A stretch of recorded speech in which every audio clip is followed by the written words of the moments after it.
हमारे लिए तो अर्थशास्त्र सर गरीब और निम्न आय वर्ग की थाली है। मैं तो उसकी साइज देखता हूं सर। मैं बजट में पोर्ट वाले को क्या मिला, एयरपोर्ट वाले को क्या मिला, उससे मैं चिंतित नहीं हूं। दे दीजिए ना सब कुछ, लेकिन गरीब की थाली महफूज रखिए।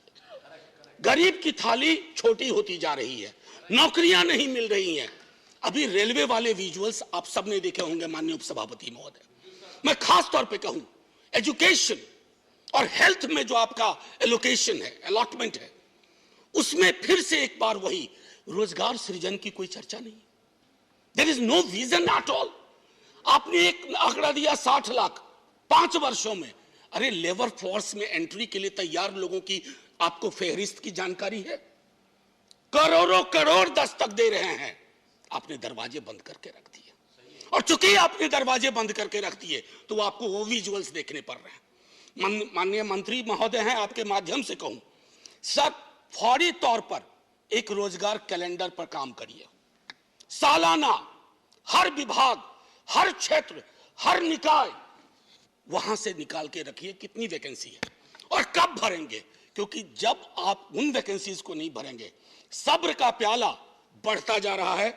माननीय उपसभापति महोदय, माननीय उपसभापति महोदय, सदन में पहले भी मैंने कहा, हमारे प्रधानमंत्री, कई राज्यों के मुख्यमंत्री, वित्त मंत्री बार बार इस्तेमाल करते हैं मुफ्त राशन, मुफ्त वैक्सीन। हाथ जोड़ के विनती करता हूं, हम वेलफेयर स्टेट हैं, मुफ्त कह करके गरीब की गरिमा पर चोट मत करिए।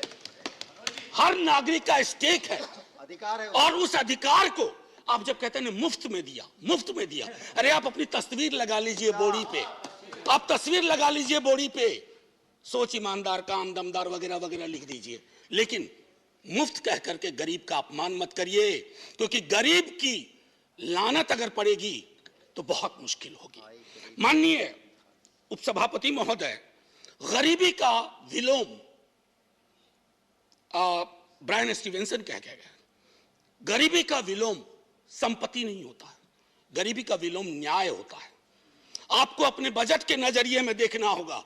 मैं तीसरी बार बजट पे बोल रहा हूं सर, तीसरी बार इस सदन में, आर्टिकल 39 क्लॉज सी एक बार पढ़िए और मूल्यांकन करिए that the operation of the economic system does not result in the concentration of wealth and means of production to the common detriment. Read the Oxfam report. Sir, थोड़ा indulgence, थोड़ा सा sir, मैं बस थोड़ा ज्यादा वक्त नहीं लूंगा, बस वाइंड अप ही कर रहा हूं सर। दूसरी चीज, बस मैं ये कह रहा हूं, तीसरी बार ये दिखा रहा हूं, article 39।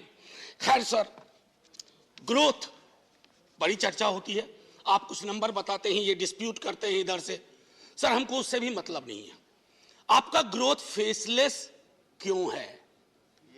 Faceless growth, jobless growth, और तब तुर्रा इस बात का कि $5 ट्रिलियन इकोनॉमी बनेंगे। सर, आत्मनिर्भरता पर तो बहुत चर्चा होती है, मैं बोलना भी नहीं चाहता। मनरेगा को लेकर के एक बात जरूर कहूंगा। कल सुशील मोदी जी सदन में बोल रहे थे कि आंकड़े में गलती की इन्होंने, रिवाइज एस्टीमेट को, बजट एस्टीमेट को, रिवाइज एस्टीमेट को। मैं अग्री करता हूं सर आपसे, मैं उसमें नहीं जाना चाहता हूं, लेकिन जब रिवाइज एस्टीमेट के आंकड़ा आपके पास था और पैंडेमिक ने डिसरप्शन कर दिया था, आपने उस आंकड़े को क्यों नहीं देखा? आपने उस आंकड़े को क्यों खारिज कर दिया? और मैं आपको बताऊं सर, उस आंकड़े से संबंधित मनरेगा में मांगने पर भी काम ना मिलने में बिहार, गुजरात और मध्य प्रदेश सबसे ऊपर है सर। ये शर्म का विषय होना चाहिए, सदन के लिए सामूहिक शर्म का विषय होना चाहिए, पीठ ठोकने की बात नहीं है सर। बस सर मैं एक आध मिनट लूंगा, उससे ज्यादा नहीं। और सर हर साल काम ना मिलने का औसत ये बढ़ता जा रहा है, और प्री पैंडेमिक 18-19 से लेकर के अब तक। सर एक अभी हाल में एक किताब पढ़ी सर, बड़ी अच्छी किताब है, आपको दूंगा, मृणाल पांडे जी ने लिखी है, माया न घुमायो। सर उसमें एक व्यक्ति कोरोना के काल में बहुत परेशान होकर के, उनको गांव से निकाल दिया, तो वो पहुंचा एक कुएं के पास, तो कुएं में पड़ियां थी। उन्होंने कहा मैं 2 शंख दे रही हूं, एक है करामाती शंख जो मालिक को मनचाही चीजें देता है, एक है डपोर शंख जो लच्छेदार बोली बोलता है, बहुत देने का शोर मचाता है पर वादे कभी पूरे नहीं करता। सर पूंजी निवेश, मेरे मित्र पूंजीपति कोई नहीं है, पूंजी से बहुत ताल्लुक नहीं है, लेकिन मैं जानता हूं कि निवेश के लिए माहौल क्या होना चाहिए।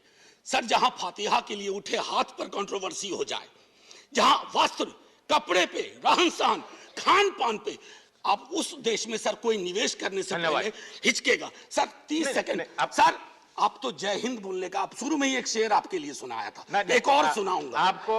बस सर, रिहैबिलिटेशन अब नहीं है, बस आखिरी सर, टाइप नहीं है, सैनिटेशन आज वर्कर्स इसको खत्म करना है। आज debate has to be completed today. Sir 30 second. Sir, sanitation workers मुझे माफ नहीं करेंगे। उन्होंने मुझे कहा था कि उनके बजटरी एलोकेशन में एम्प्लॉयमेंट में जो मैनुअल स्कैवेंजर्स का रिहैबिलिटेशन के लिए होता है, सेल्फ एम्प्लॉयमेंट के लिए 30% आपने कटौती कर दी। मैं अभी बोल रहा हूं तो कोई न कोई मैनुअल स्कैवेंजर किसी सीवर में अपनी सांसें आखिरी ले रहा होगा। सर, इसलिए मैं कहता हूं, तेरे वादे पर जिए हम, ये जाने जाने सर, ये आपके लिए है। तेरे वादे पर जिए हम, तो ये जान झूठ जाना कि खुशी से मर न जाते तो एतबार, अगर एतबार होता। जय हिंद सर।